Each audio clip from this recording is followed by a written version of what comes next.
Bismillahirrahmanirrahim.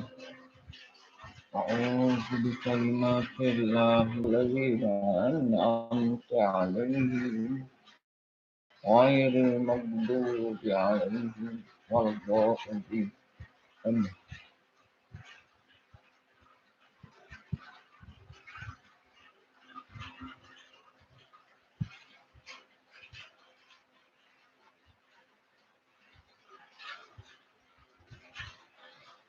Okey, sekejap ya. Sekejap. Okey, pada malam ni kita nak bercakap tentang teori konspirasi mengenai COVID-19 yang berkaitan dengan Bill Gates.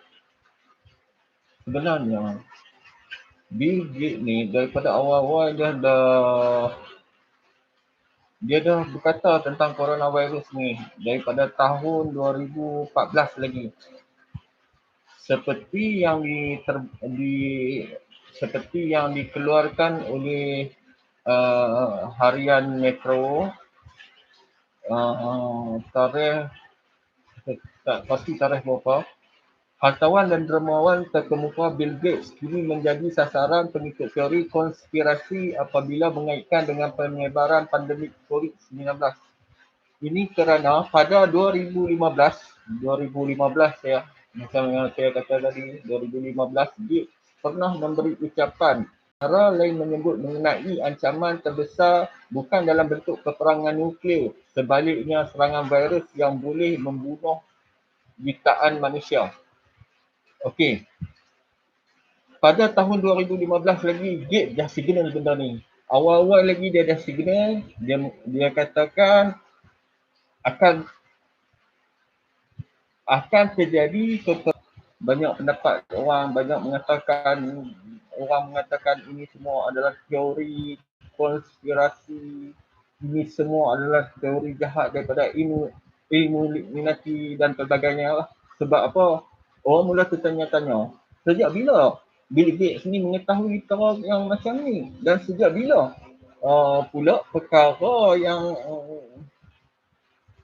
yang begini seolah-olah mereka lebih arif, seolah-olah mereka jadi itulah sebabnya. Okey. Dan klip video ucapan berkenaan kini menerima tontonan tinggi sejak beberapa minggu lalu dengan 25 juta tontonan di YouTube. Malah video penipuan melibatkan Gates yang dibuat naik pada Mac dan April di YouTube ditonton sehingga 5 juta kali. Di media sosial, Gates dituduh sebagai pencipta virus COVID-19 selain mendapat keuntungan hasil jual vaksin dan turut dituduh sebagai dalang menghasilkan penyakit bagi mengawal populasi dunia. Ya, seperti yang saya cakapkan tadi, orang mula nampak bila pandemik bila orang dah mula nampak dengan apa yang berlaku, huru hara dan sebagainya, kan? Bayangkan tiba-tiba dalam keadaan tenang tu jadi kecoh. Bila jadi kecoh, ada pula seseorang tu dia tampil, dia memberitahu dia mengetahui keadaan yang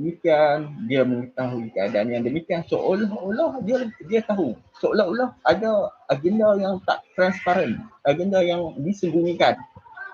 Jadi Bill Gates mula menerima kecaman daripada laman sosial Facebook mengatakan segala ni adalah agenda mereka, dan yang paling ketara sekali adalah agenda dengan menjual vaksin dan sebagainya lah. Jadi Bill Gates merupakan seorang yang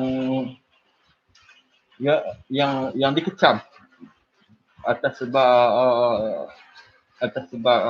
inilah, terutamanya sebagai dikecam kerana dituduh kerana dalang menghasilkan penyakit bertujuan menjual vaksin dan mengawal dunia. Okey, jadi saya sambung balik lagi. Namun ucapan dibuat 5 tahun lalu itu disalaherti, khususnya dari pihak anti vaksin dan ahli kumpulan teori konspirasi Canon yang menjadikan video berkenaan sebagai bukti menuduh Gates menggunakan kekayaannya bagi mengawal sistem kesihatan global. Okey. Jadi semua orang tahu bahawa Bill Gates ni seorang bilioner lah yang kaya kan. Jadi apa segala tindak tanduk dan perbuatannya itu mencerminkan perniagaan, mencerminkan keuntungan. Antaranya ialah penjualan vaksin, di antara vaksin lah. Dan Bill Gates ini juga dituduh merupakan dalang di belakang WHO. Yang ini Kesatuan Kesihatan Sedunia. Okey, apabila kita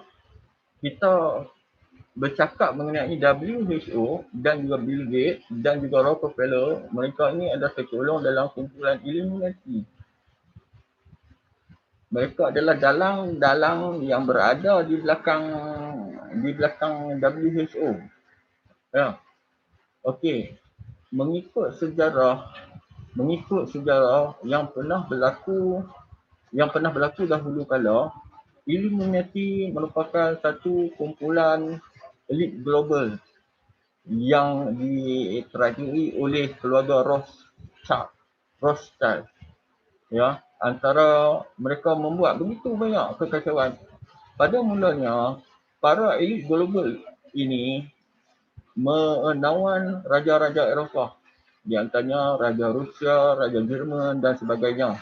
Lalu mereka membina bank yang pertama di London, bank yang mengawal kemudian mengambil keuntungan daripada tersebut. Itu kisah ini akan saya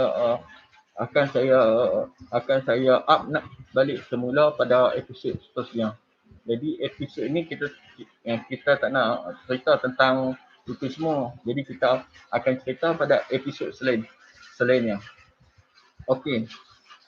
Jadi berbalik pada tadi, Bill Gates dituduh sebagai dalang yang mengeluarkan vaksin untuk menjual vaksin. So seperti yang saya katakan tadi, apa yang sebenarnya Illuminati ni rancang? Okey, kita lihat pada IMF, ya ini Bank Dunia. Mereka ni 8 tahun dulu telah mengeluarkan satu mata wang digital yang dipanggil digital currency. Jadi mata wang ni begitu berat dikenalkan sebab dunia masih menggunakan mata wang yang masih wujud ketika ini. Jadi cadangan mereka untuk menggunakan digital currency dan chip pada manusia. Jadi itu disebabnya dijadikan